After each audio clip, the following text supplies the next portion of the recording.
नमस्कार। आज के इस वीडियो में उपयोगितावाद में जे.एस. मिल द्वारा किए गए संशोधनों पर डिस्कस करेंगे। मिल के अनुसार सुखों में मात्रात्मक ही नहीं गुणात्मक भेद भी पाया जाता है। मानसिक सुख उच्च सुख हैं, जबकि भौतिक सुख निम्न सुख होते हैं। मिल के अनुसार जीवन में साध्य स्वतंत्रता है, सुख नहीं।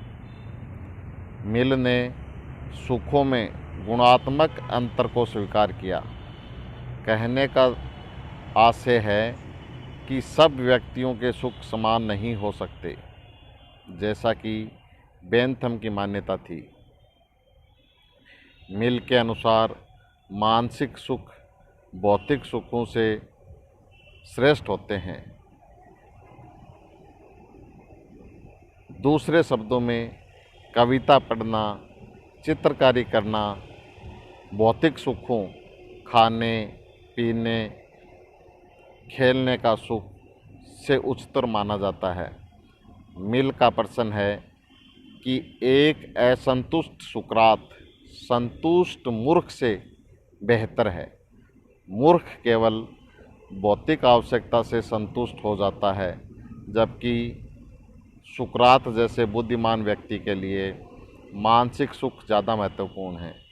इसलिए मात्रात्मक दृष्टिकोण से सुकरात का सुख मूर्ख से कम हो सकता है, लेकिन गुणात्मक दृष्टिकोण से सुकरात का सुख उच्चतर है।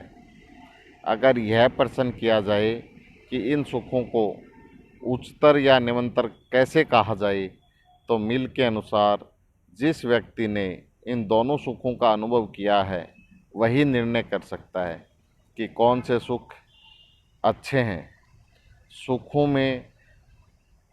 मिल ने सुखों में यह गुणात्मक विभाजन करके उपयोगितावाद की आधारशिला ही हिला दी, क्योंकि बेंथम के अनुसार सुख केवल मात्रात्मक होते हैं। यह उपयोगितावाद का खंडन इस प्रकार भी है क्योंकि यहाँ पर व्यक्ति के कार्य करने का लक्ष्य सुख के बजाय दूसरा हो जाता है। यही कारण है कि मिल ने स्वतंत्रता को सुख के बजाय साध्य स्वीकार किया है, जबकि बेंथम स्वतंत्रता को सुख प्राप्त करने का साधन मात्र मानता था। दूसरी ओर जब मिल स्वतंत्रता को साध्य मानता है तो उसके पीछे यह तर्क देता है कि स्वतंत्रता व्यक्ति की नैतिकता में वृद्धि करती है। वह स्वतंत्रता को सुख से ज़्यादा महत्वपूर्ण मानता है, जो कि सुखवाद का खंडन प्रतीत होता है।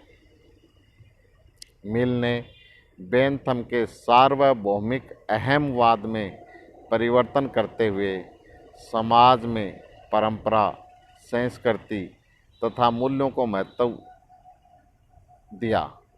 उसके अनुसार व्यक्ति और राज्य के मध्य समाज एक महत्वपूर्ण संस्था के रूप में कार्य करता है। समाज मात्र व्यक्तियों का योग नहीं है, जैसा बेंथम मानता था, बल्कि समाज के विकास के अपने चरण होते हैं। यहाँ वह समाजशास्त्रीय विचारक ऑगस्ट काम्टे के विचार से सहमत था। इसलिए बेंथम को सार्वभौमिक अहमवादी तथा मिल को ऐतिहासिक सापेक्षवादी कहा जाता है, क्योंकि मिल यह स्वीकार कर रहा था कि दुनिया में समूचा समाज समान नहीं है।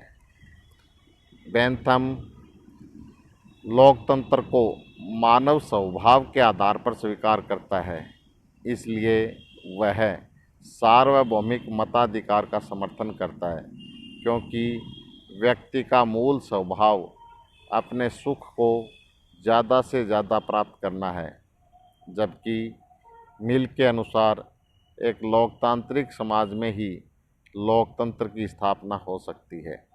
इसलिए सभी समाजों में लोकतंत्र लागू नहीं किया जा सकता। बेंथम लॉर्ड सभा का उन्मूलन करना चाहता था। गुप्त मतदान एक व्यक्ति एक वोट का समर्थक था, जबकि मिल लॉर्ड सभा का समर्थक था।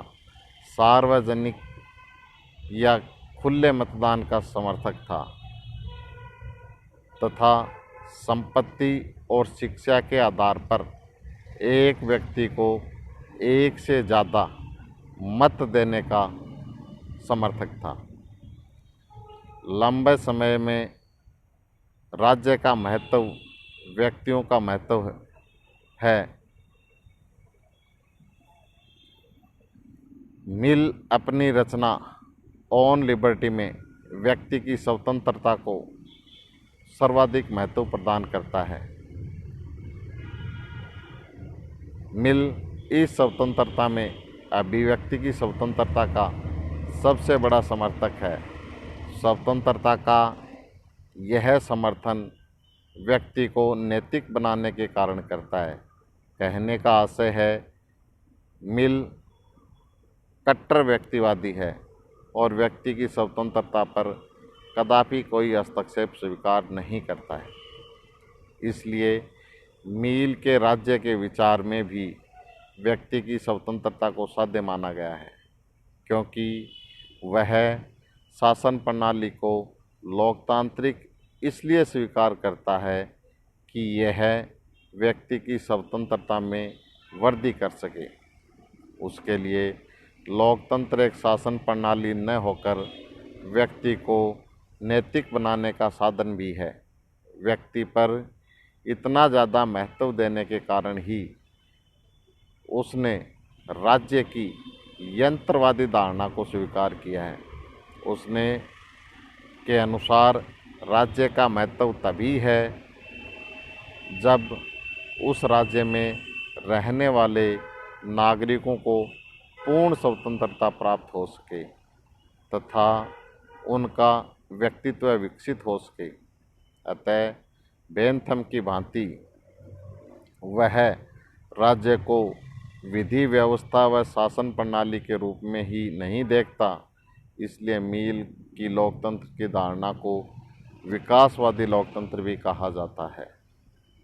लेकिन इसका आशय यह कदापि नहीं है कि वह राज्य और समाज को व्यक्तियों का योग मात्र मानता है, जैसा कि बेंथम ने स्वीकार किया था। उसने समाज के पृथक अस्तित्व व उसके विकास को मान्यता प्रदान की। उसने व्यक्ति व राज्य के मध्य समाज को उचित स्थान दिया, लेकिन अंततः वह व्यक्तिवाद ही है, क्योंकि समाज व राज्य का स्वतंत्रता में न्यूनतम हस्तक्षेप का समर्थक है। थैंक्स। नेक्स्ट अगले वीडियो में डिस्कस करेंगे।